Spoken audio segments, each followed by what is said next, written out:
Hey everyone, welcome to Key Talks. Today I had the great opportunity to hop on a call with one of the OGs in the Subto community, Lawrence McKay. I was really happy to talk to him, and he really has a very interesting and deep journey of entrepreneurship throughout his life. And I had the opportunity to listen to that, and you guys will right now too. So I know you're going to enjoy the show, and with that, enjoy the show. Hey Lawrence, thank you so much for hopping on the call with me. I really appreciate it. So, how are you doing today, man? I am doing great, brother. How are you? I'm really good. Fantastic today. Awesome. So, tell me about yourself. What were you doing before you got into real estate? And then how did you end up on your real estate journey? Oh, that's a loaded question because I've been in real estate for a very long time. I actually started about 20 years ago. Wow. You know, I Okay. haven't been in the entire time, but I literally started in the real estate industry diving for dollars around 2001, late 2001, when the towers fell. Wow. And Okay. previous to that, I was actually working for Fairfax County government as an IT professional. Okay. I happened to quit my job to go drive a dump truck for the family dump truck business. And then shortly after is when 9/11 happened. And I, Okay. I remember that because it was such a transitional time in my life. I'm like, I'm an entrepreneur, like, forget this job, da da da. And then all of a sudden, the whole world changes. And it was just like, whoa, Yeah. right. But it was a very like eye-opening moment for me, like a very large point of reflection. So, I was in IT, really trying to get out of IT and transition into being a full-time entrepreneur. I just didn't know that there were, baby steps that you had to take. So I just took a big leap and went out the window. It was just like, whoa. Yeah, but we were driving around like Fairfax County, Virginia, in this big dump truck, Yeah. going from job site to job site, right? And I just kept seeing these houses. And at the time, my mother, she has a background in real estate, but she's always wanted to invest in real estate. hmm So she was looking at like Carlton Sheets DVDs and stuff like that. So that's where I kind of picked up on like, oh, I can drive for dollars while I'm in this dump truck. And that's really where my interest for real estate was born at that time and point. Kind of fast forward a little bit to about 2003. I attended my first RIA. So Okay. hanging out with a couple of friends of mine, like we got into the Rich Dad Poor Dad, started Yeah. reading the Cash Flow Quadrant, which is absolutely my favorite book, hands down. Yeah. And then one of my friends was like, "Hey, I know about this real estate meetup in Baltimore." And like one day after work, we all packed up and went from Northern Virginia to Baltimore. It was like a 2-3 hour trip. That's really just like an hour, but it took us like 3 hours to get up there. And when we got up there, like the room was jam packed. I mean, jam packed with people. And I felt the electricity. And from Yeah. that moment forward, I was just like, I don't know what this is, but I'm in. So that's really how I got started in real estate. Was I give credit to my mom because she planted those seeds. That's amazing. That's Yeah. amazing. So, tell me about your first deal that you got when you were driving for dollars. So first deal, I really didn't do anything Oh. driving for dollars, right? Like I collected a lot of properties and had no idea what to really do with them, right? So I didn't really get started in real estate until years later. Like I actually went and got a course that didn't work. So I was like, all right, I'm just gonna go get my real estate license. So I ended up getting licensed back in like 2005, thinking that that was the path. Right. You That's know, what like, all right, everyone if thinks. I become an agent, like I'll know more about real estate, I can invest this and that and that. And during that time frame, like we just got lucky, hmm right? Because you know, the market was appreciating so fast, like we stumbled through and wholesaled a couple of properties. Right, it was nothing big. It was just like, oh, I know about this property. Let's go buy it. And like we were buying like listed properties, and it was Wow. really more so. I was really more so bird dogging than anything, right?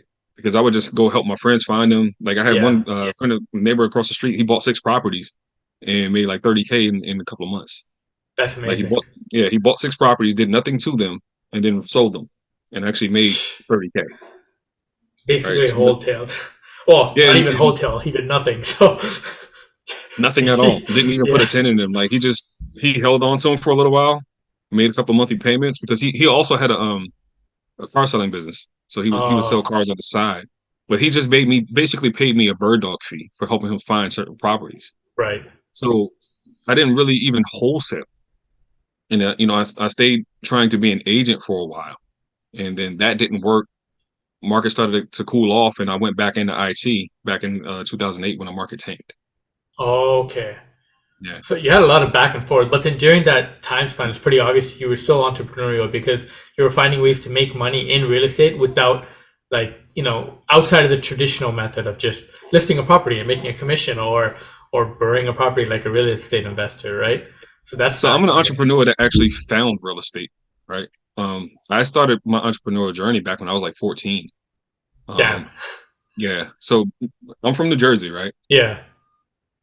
Real close to New York, real close to the wholesale district.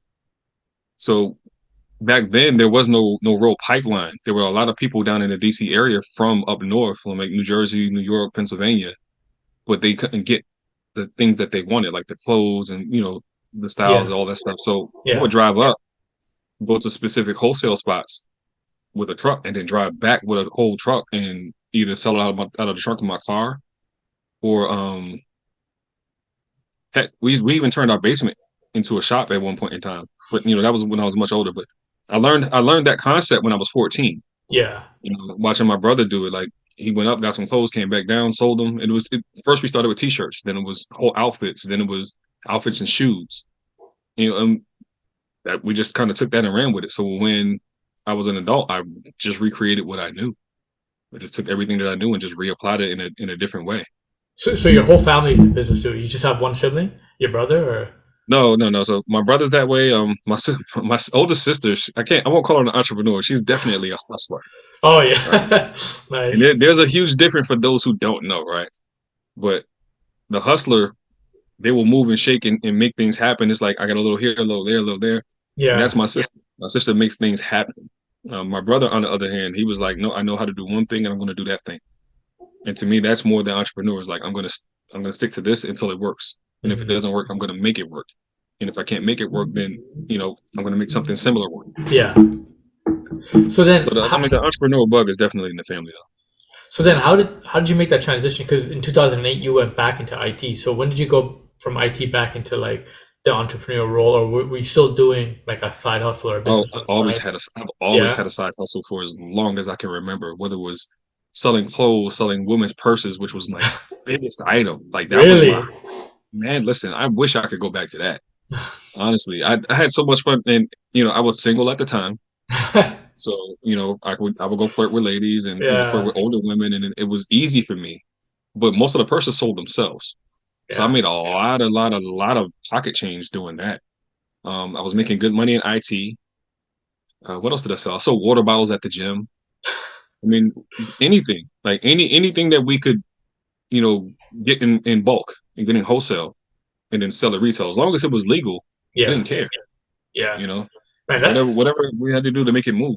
man, that's smart. Selling water bottles at the gym. That right there, that's how you could tell that you got it at the entrepreneurial bug. Because Yeah. people at gyms, they need water. So where else No, it what wasn't else to even water sell? bottles. It was actually water jugs, like empty water jugs. But they came with a designer bag, like a designer bag with a matching cap. So it Oh, was like the nice. little 1 gallon mini jugs. Yeah, I seen those. Okay. Yeah, Oh, we nice. we started that way back in like, what, like 2005 ish. Nice. So Yeah. then, where did the transition happen where you went from your IT role back into real estate, like to 2000 after 2008? Because eventually you found your way from there into like the Subto community, right? How did that happen?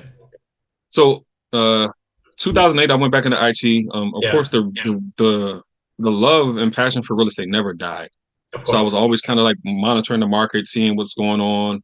I would Hmm. go to a RIA every now and then roughly, I don't know, like 2010, something was like, you got to get back into real estate, but this time you need money, right? Yeah. So what I did was I actually opened up a personal training studio. Became Okay. a personal trainer, rented out, subleased the studio, had Hmm. my personal training business running for a few years to try and build some revenue. And about 2015, actually, our transition is because I had a surgery that ended Hmm. my personal training career. Oh, And I was like, okay, well, how do you pivot? What's the next move? And I'm like, well, yeah. real estate is it. Like, this is a now or never type move because I don't need to be on my feet in order to sell real estate. Yeah. Yeah, so I made a hard move back into real estate. Like, I just jumped right back in it, went back into what I knew. I was going to the RIAs, networking, things of that nature, and then started out back in that path. Nice. So Yeah, then, so that's amazing. You have like really like deep experiences when it comes to like your transitions in life. yeah. Yeah. I go in like heavy, but the one thing I'll say about me is like I'm slow to move in certain aspects, right? Like I'm the type of person like I need to do a deep dive. I need to kind of saturate my whole environment with this thing so I can understand it and Hmm. live it and breathe it.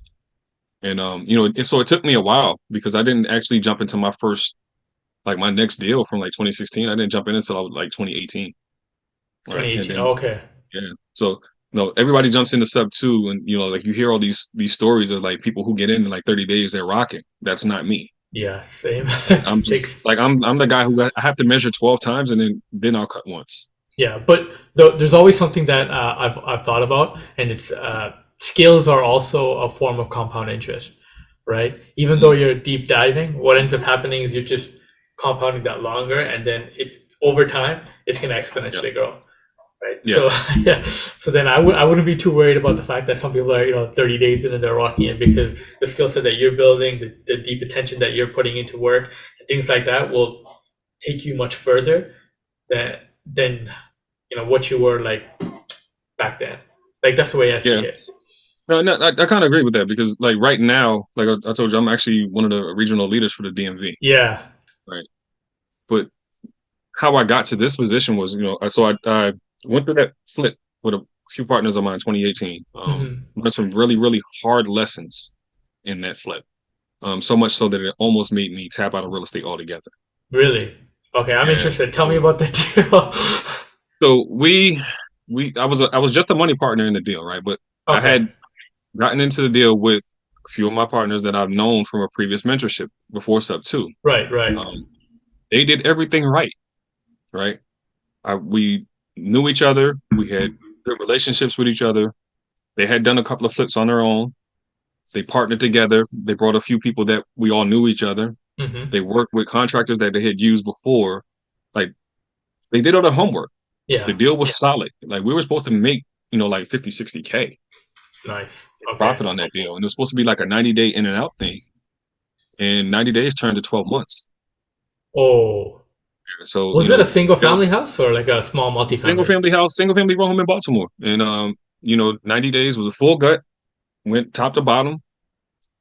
We were rocking, cleaning, doing everything right. And then, we ran into some contractors, the same contractors that they had Yeah. already used. They decided that they didn't want to have any integrity on this particular project. And, you know, did half work, come back, we failed inspections, then they don't want to fix it and we have to track them down. And then once we track them down, they come back and then they do another shoddy job. And then they ghost us. And then we have to go and find somebody else to come and Oh, fix their work, undo yeah. all of their work, redo it, go back through inspection. I mean, it was a really, really, really tough situation. And I thank God that I actually had the partners that I had because they really had some integrity. So me individually, I didn't lose money, right? Collectively as a group, instead of making, 50K profit, we actually lost like 10K Okay. overall. Granted, not a huge deal, but still it made me kind of sit back like, is this what I really want to do? Hmm. Right? Like I don't know if this is what I really want to do anymore. So I actually took a year off from real estate. Like I didn't touch real estate at all. So from Okay. 2019 until 2020, I really didn't like do anything in real estate because it really made me want to like, all right, let me just go back to being in IT. I'm cool with not losing money. Yeah. I don't want to take these hard lumps anymore. And I don't know, like I just the love for real estate, like it wouldn't leave me alone.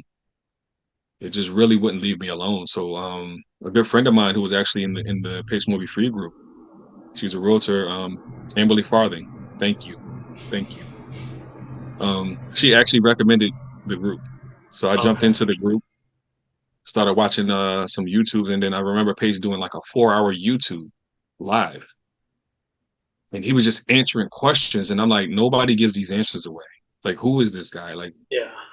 what's going on? Like, nobody get like I've been in real estate way too long, and nobody gives you these answers.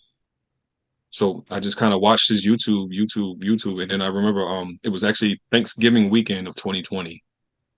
I went ahead and jumped in and signed into Subto. That's amazing. That's early. You got in early too. I did. I'm Yeah, number like 880 something that's out of amazing. what, like 11,000 now. Yeah, I'm Yes. number like 10,000. So 800 is like, yeah. Yeah, I'm one of the, I guess you can consider me one of the OGs now. Yeah, you are. Definitely are. Yeah. Yeah, but like you were saying, like the real estate skills that I kind of like stacked and stacked and stacked, the connections that I have over the years, like that's what helped me kind of become the connector that I am now. Like people wonder like how does Lawrence know all of these different people? It's because I've been around for a long time and I've networked a lot. And I've Yeah. just, built good relationships and just kept good rapport. So like all of that is kind of like exploding now. So when someone needs a connection, they're just like, hey, who knows this person, who knows that person? I might be able to like tap into my network, and then usually I have that connection. 9 times out of 10, I know them directly, or at least like one connection away. That's amazing. The fact that you were able to like keep connections is very different from just meeting people. Can you talk about that? Because I've met people when I've gone to networking events, but that's different from following up with them and then talking to them again and then making sure that they remember you. How do you do that? And I do both, honestly. There's Yeah. some people that I meet, and we have good connections, and I may end up not being able to tap in with them.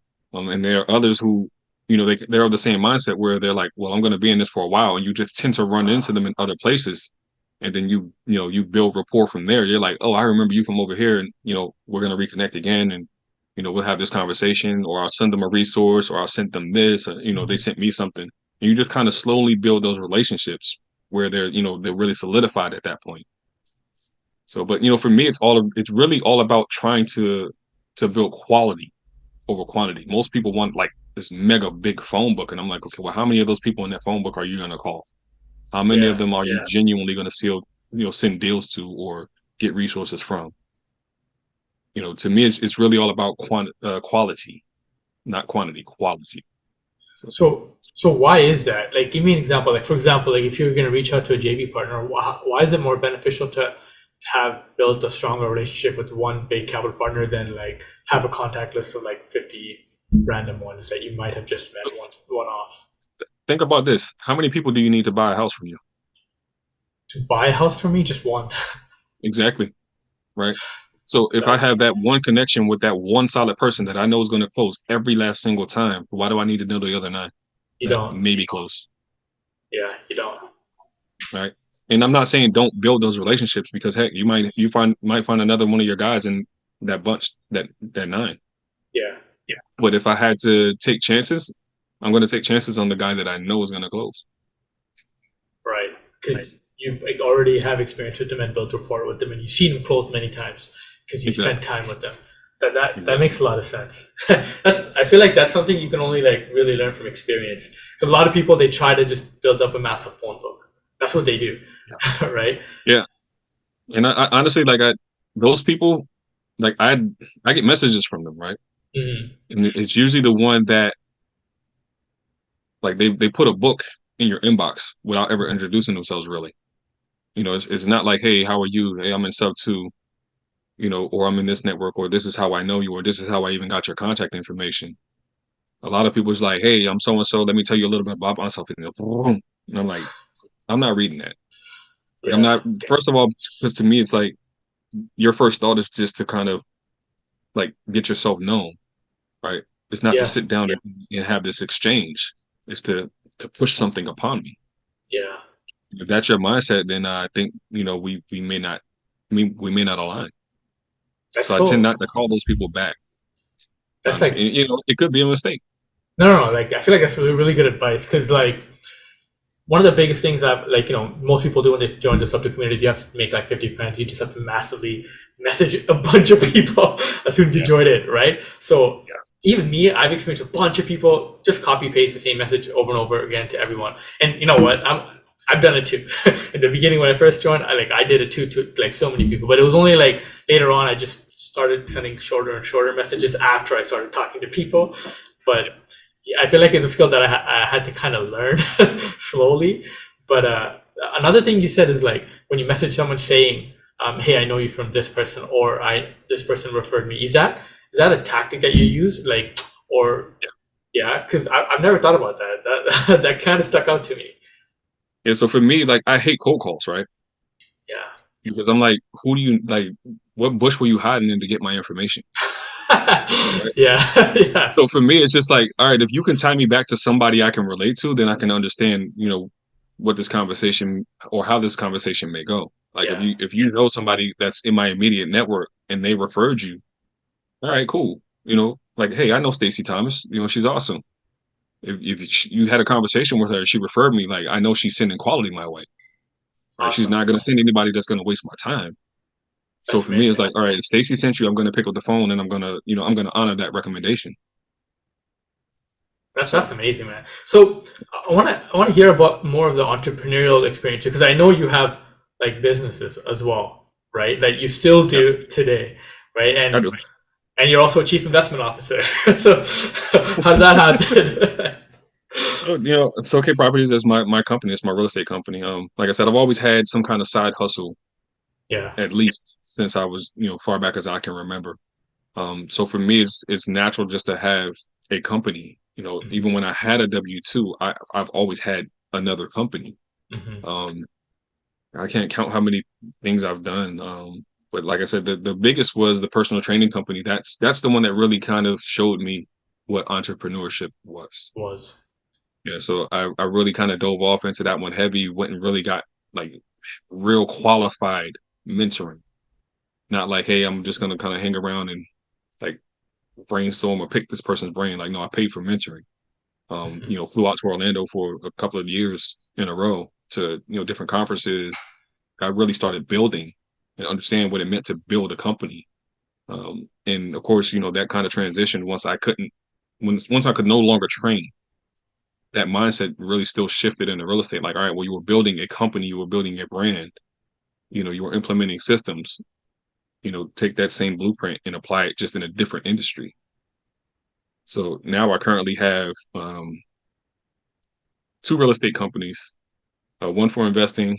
I'm also a licensed agent in Virginia, so I have my LLC set up for that. And then I Hmm. also own a photo booth company as well. Yeah, I remember that. So I have a photo booth company too in Toronto. So we just do wedding photo booths. I took a like a logical approach. I'm not sure like where I learned this. Probably maybe a Mhm. book, maybe like uh, on TV somewhere. But it was just like I went through my phone contact book list, like on my iPhone, the contact list, and beside every name I wrote down what industry everybody was in, and then I just tallied it up. And then I found that wedding and real estate was the two largest one, wedding being one and real estate being two. So what I did is, they say your network is your net worth. So I'm like, okay, well, let me just reach out to the existing network that I already have. And it was very small, not that big. Right. So I just reached out to my friends that were already in the wedding industry and they helped me, just reach out to the manufacturer, get the photo booth, get a 360 photo booth.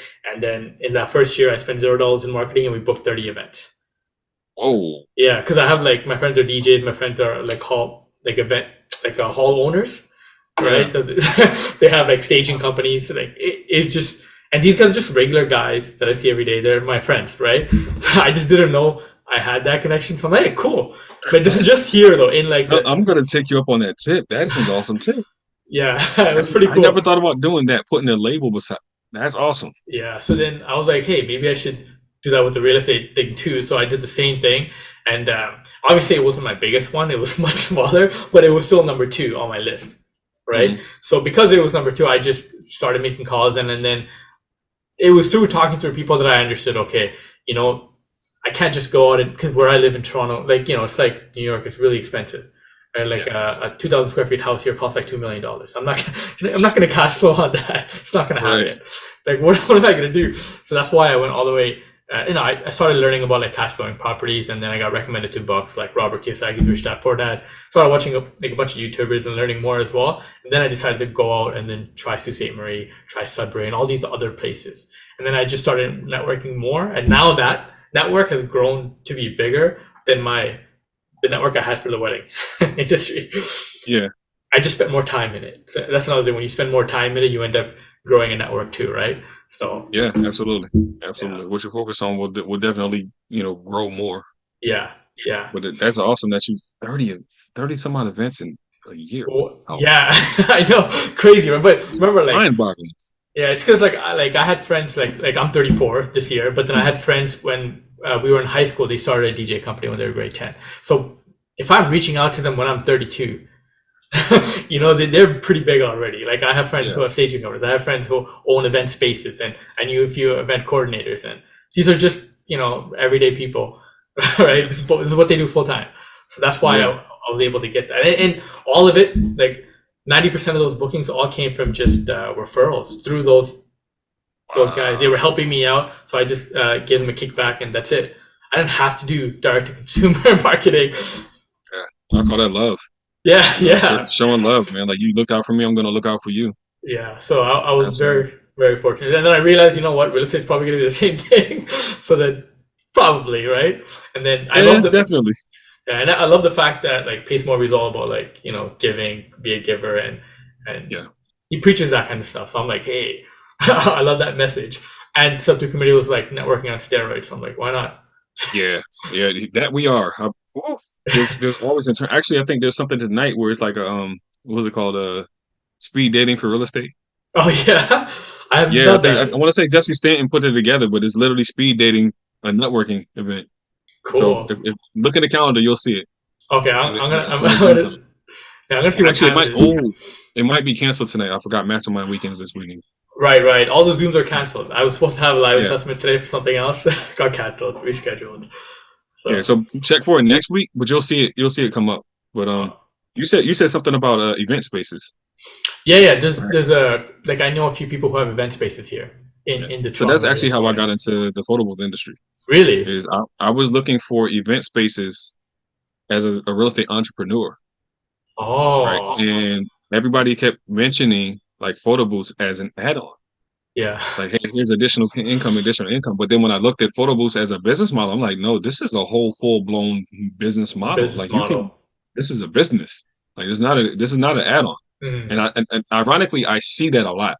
Whereas like I see somebody who has an event space, they'll have a 360 in the corner and it's just kind of underutilized. And I'm like, bro, what are you doing with this thing? Like, give me that. Like, let me show you how to work this thing, right? yeah. But so I actually got involved in the industry just in March. Okay. Yeah, only in March, and gone through a lot of changes because I was actually in the DC market. But in June I actually had to move down here to South Carolina. Okay. So I moved down to take care of mom. She had some health conditions and things of that nature. Hmm. So I haven't really been focused as I need to. But I just literally had my first 360 event because I bought a 360 while I was here. Nice. So I just had my first 360 event. So I have that. Also have I have two 360s. Then I have open air DSLR booth. Okay. Nice. Yeah, so now I'm really trying to like start networking and get out in this community because I'm not well known here. Yeah. But I did manage to connect with the principal of a school and a daycare owner in an adjacent town. And then ironically I was going to buy some equipment at Best Buy and of course photo booths are kind of finicky. Yeah. So they're trying to help me figure out like what's going on and they were like, "Well, what are you doing?" And I'm like, "Oh, I own a photo booth company." They were like, "What?" I'm like, "Yeah." I was showing them pictures and they were just like, "Yo, give us some business cards. We'll put them in the back." So, Nice. I'm just slowly building my connections here and there. And then, there's a few event companies that I plan on tapping in with, a few wedding venues, things of that nature. Yeah. So, So I got a yeah. question about that actually, because this is something that I faced, right? So when I first got into 360 space, it, I was still one of the newer ones to get in. So Hmm.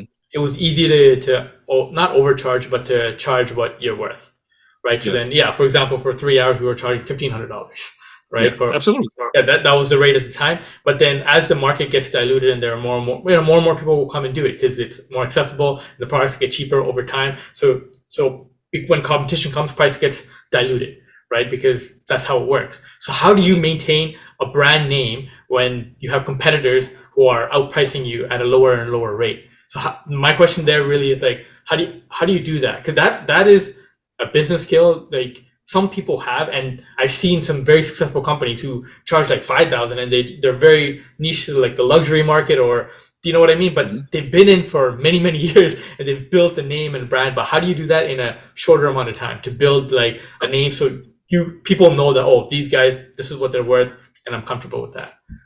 So I look at it like this: like when you look at cars, right? Yeah. When you look at a Lexus, do they change their prices because the Toyota went cheaper? Never. They won't. Exactly. Right. So if you provide quality, right, it doesn't matter what your competition, your quote unquote competition is doing. Hmm. If you have quality and you stand on your work, you stand on your value, your clients will find you. Right. Okay. And it'll show in your work ethic, it'll show in your professionalism, it'll show how you carry yourself and how your business carries itself. Like I don't worry about what other people are doing, especially when I look at some of their outputs. Right. Yeah. Like you do 360 videos and you see people like bouncing and you see the video bouncing and It's bad. like, Yeah. right, like I that's not like whoever hired you, I'm not looking for them to hire me Yeah. because I know they probably paid like $100 an hour, Yeah. right? I'm 500 an hour. We, Yeah. we It should we're be. not marketing to the same clientele, so I don't worry about that. Yeah. You know, and then that to me that's also a scarcity mindset, right? Like, oh, they're charging less than me, I got to drop my price. No, I'm not dropping my price. I know what I'm worth, and I know that whoever is looking for me is out there. Even if I have to drive a little bit longer, you know, they'll appreciate me for my quality and my professionalism. And I just leave it at that. Yeah, that's another thing that I noticed is like when you keep the prices the same, you're actually able to offer more and improve your Yep. your product because you have the money there, the margin there. But then when you don't and you reduce it, the product actually ends up getting worse and worse. Exactly. When you discount it, Exactly. you're actually doing a disservice to the actual business itself. It's like what the like I learned that Exactly. the hard way. I'm just like, what's going on? And yeah. I had a really really great mentor. My mentor in the photo booth space. She's been there for 10 years. Right. Hmm. She's in the top of the industry because that industry is very very small. Yeah. So I believe she's at the top of the industry. She won't say that. Right. But she knows all the top players. She knows all the key players. But like her outputs and everybody that she created this mastermind with, um, like their work is top tier. Hmm. Right. So I kind of lean in on them for advice and follow their advice and whatever their advice they give me, I try and follow Yeah. because I look at what they're doing, I see how successful they are, I see how booked they are, and I know what they're charging, right? And they're not leaving the house for less than 1,500. Yeah. So it's like, okay, and then following that up, like my mentor just for the month of June, like she did some promos or whatever, and she generated 18K in the month of June. That's amazing. Right. So I'm just like, all right, I can keep charging like, so and so and down the block and whoever's on this side of me, but they're not doing what I'm doing. They don't have the equipment that I have. They don't have the product that I have. So Mhm. they can't produce what I have. Yeah, that's amazing. And I feel like there's a lot of things that we talked about, but the main overall like theme was kind of like entrepreneurship, which is really Absolutely. cool. Yeah, I feel like that's something, not like I don't know. I feel like I have a little bit in common with you, so it's kind of cool. Yeah, we But do. We do. Entrepreneurs unite. yeah, that's true. So I know we're running out of time. Did you want to say anything before we get off the call? I'll just give one piece of advice to everybody. And Hmm. this is not industry specific, but if you have an idea, if you have a passion, if you have a belief that you can do something, bet on yourself. 1,000%. That's it. That's amazing. I love that. Thank you. Thank you so much, Lawrence. Thank you. No problem. Thank you for this opportunity. No, man. Thank you. No, seriously, I really appreciate the fact that you even, arranged a time to meet up with me and hopped on a call with me. I appreciate everything. And yeah, I'll talk to you soon again for sure. You know I will. And Yeah, absolutely. awesome.